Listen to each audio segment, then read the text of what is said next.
In this video, we're going to examine the topic of surge protection. We'll investigate how surges are created, the damage that they can cause, the requirements for wiring regulations, and the solutions that are available for a range of installations and applications. It's interesting to note that since surge protection was introduced with the 17th edition of the regs, the technology available within an installation has evolved considerably. Now LED lighting is the first choice for most installers.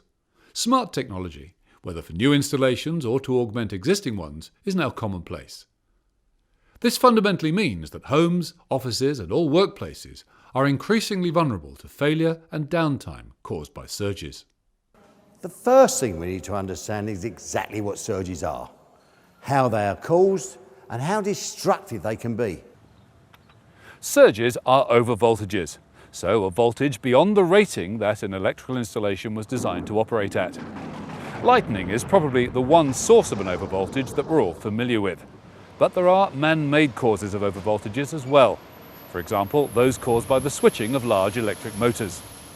A lot of people don't realise just how many different causes of man-made surges there are, and these can easily occur when any switch is operated under load.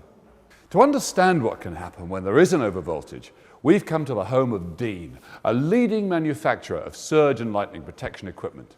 At this site, as well as manufacturing, Dean have a fantastic range of testing laboratories that can do some really scary stuff. Let's go take a look.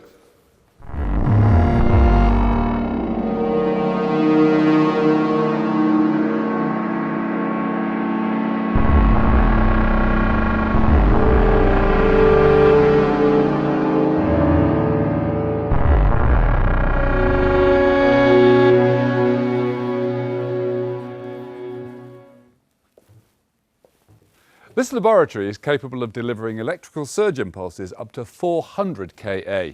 Now, that's currently the largest capability in the world, and it's used to verify equipment standards for both Dean and its customers. For our purposes today, we're going to use the lab to see what happens in both protected and unprotected electrical installations when there's an overvoltage. For the first test, we're going to see what happens when surge protection is used. Ready to energise, Ben? Okay, engage.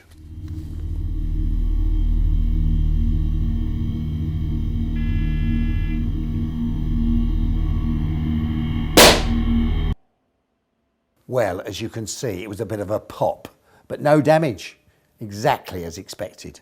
Okay, let's get the surge protection removed and repeat with a low-level surge equivalent to a typical man-made event.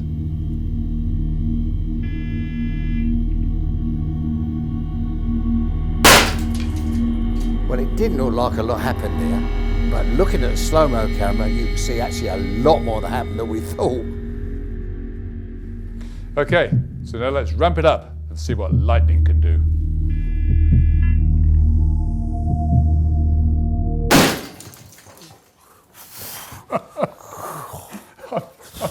I'm glad we had our hearing protection on. I think we learned that from last time. It's important to realise that the consequences of a surge don't need to be as dramatic as we've seen.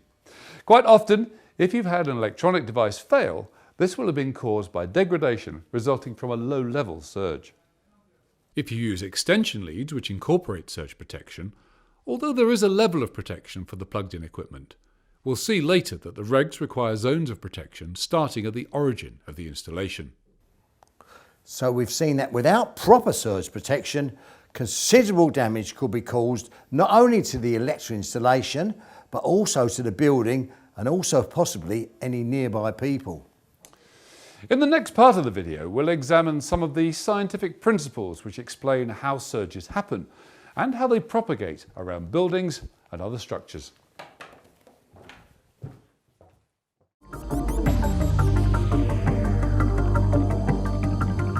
Man-made surges, more correctly termed SEMPs, or switching electromagnetic pulses, are a much lower level of overvoltage than lightning. But because they're more frequent, damage to electrical equipment is much more likely.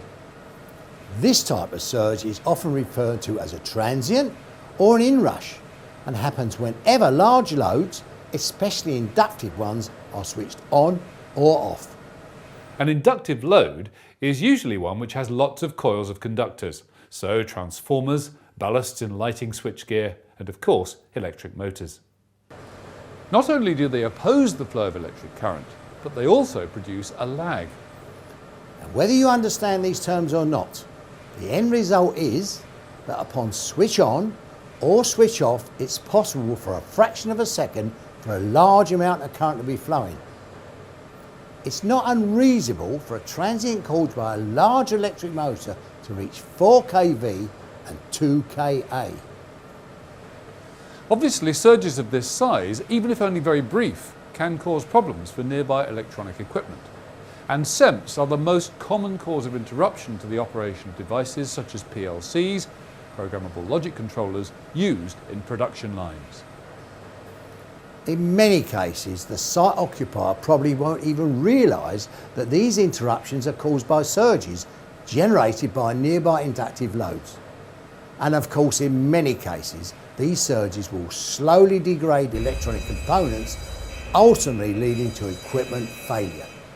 Another source of damaging surges are those times when power is re-established after working on an installation with the majority of loads switched on. By bringing in circuits some at a time, rather than turning on the whole installation, will prevent a surge when dead circuits suddenly become live.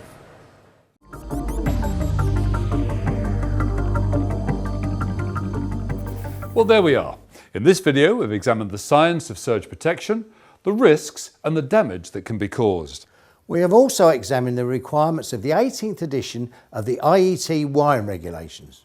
And we've learned that risk assessment is key to determining whether surge protection is essential for an installation.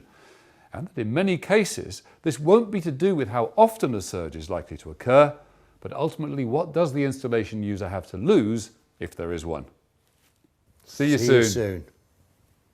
Great, that's a wrap, guys. Thank you. Lovely, thanks DC. Great Cheers, to have mate. you again. Now, Yeah. I've got a bit of a surprise for you. What's that? I've arranged a very nice car to take you to the airport, and I will see you there because I've got a couple of bits I'm going to do. So I'll see you later, right. mate. Cheers, All right. matey. Cheers, Nice. cheers, See you cheers, then. Bye. cheers.